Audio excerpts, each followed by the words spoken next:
अच्छा अभी ये दुकानें 2 साल 3 साल चल रही है, बंद हो रही है, इसका कारण क्या है? नहीं तो इसका कारण बताता हूँ आपको भैया। क्या हो रहा है कि इन्वेस्टमेंट तो शुरू में लोग कर रहे हैं, काउंटर चालू कर रहे हैं।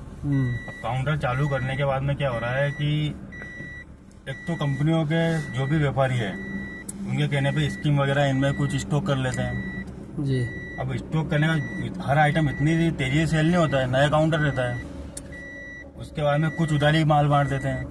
उधारी में बांटने के बाद में आदमी फिर क्या ईएमआई में क्रेडिट कार्ड में घुस जाता है, ना तो समय से पेमेंट कर पाता है, सही है। ना समय से कलेक्शन हो पाता है उधारी का, क्रेडिट जो मार्केट में उधारी बांट रही है जी। अब हर नए दिन में ऐसा दौर चल रहा है भारत में अपने में कि हर प्रोडक्ट नया नया प्रकार का आ रहा है, हर महीने चेंज हो रहा है। हाँ, वैरायटी चेंज अब हो रही है। आदमी क्या हो रहा है कि रेंज में घुस रहा है।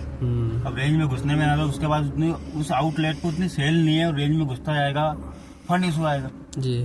फंड इशू आएगा क्या होगा, आदमी फिर इंटरेस्ट से पेमेंट लेगा। इंटरेस्ट से लेगा, इंटरेस्ट से लेने के बाद में क्या होता है कि कहीं से उसने 2% से लिया। अब बैंक तो एक बार लोन देती है, 2 बार दे देती है। बैंक टर्नओवर देखती है, जीएसटी रिटर्न देखती है, ऑडिट रिपोर्ट देखती है।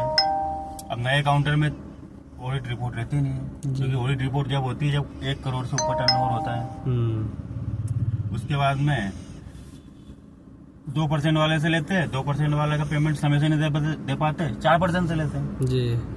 अब 4% वाले का समय से नहीं दे पाते हैं तो क्या होता है कि आदमी का दिमाग दुकान से हट जाता है। उसको एक ही चीज दिखती है, पैसा, उसका देना, उसका देना, उसका देना, ऐसे करके इकट्ठा हो जाता है। और फिर 2 कारण होते हैं, या तो काउंटर वो बंद कर देता है, बंद नहीं कर पाता है तो सुसाइड करता है। गलत कह रहा हूँ क्या? बिल्कुल सही। अब सुसाइड करता है और उसमें 2 रीजन होते हैं।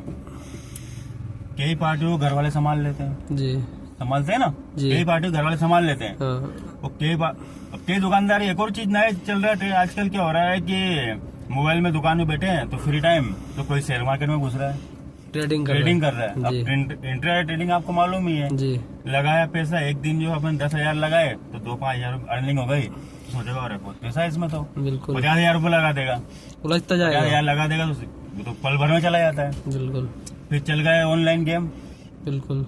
ऑनलाइन गेम में बाद में डूब रहा है जी। अब क्या होता है कि दुकान में माल बेचा, अकाउंट में फंड ऐड करा और लगा दिया, ड्रीम लोन लगा दिया जी। बिल्कुल। 100 के 100 ये हो रहा ना जी। तो इसलिए आदमी डूब रहा है। और दूसरा है कि हर दुकानदार को 2 चीज का और ध्यान रखना चाहिए, तो मनी मैनेजमेंट और एक स्टॉक मैनेजमेंट। बिल्कुल।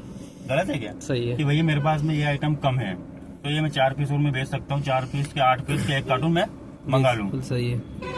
और जो आइटम रखा उसको रोक लो। बिल्कुल। पर कई बार क्या होता है जो रखा है वो सामने वाला 2-5% गिरा देता है रेट, तो अपन ले लेते, तो आदमी ले लेता है। बिल्कुल। लालच। अब जो चीज रनिंग आइटम है वो तो है नहीं, और जो चीज जो रुक के चलती है उसको स्टॉक कर लेता है। बिल्कुल। होता है ना ऐसा? बिल्कुल। इसलिए पूरा ही मैनेजमेंट से ही काम करो तभी जाके आगे बढ़ोगे। बिल्कुल। और जब भी काउंटर कोई सा भी हो तभी जाके वो चलेगा, तो तभी जाके उसको सक्सेस मिलेगी। बिल्कुल। गलत कह रहा हूँ भैया? राइट। हाँ, ऐसा ही हो रहा है, इसलिए पूरा सिस्टम बिगड़ रहा है। बिल्कुल। ठीक है, धन्यवाद।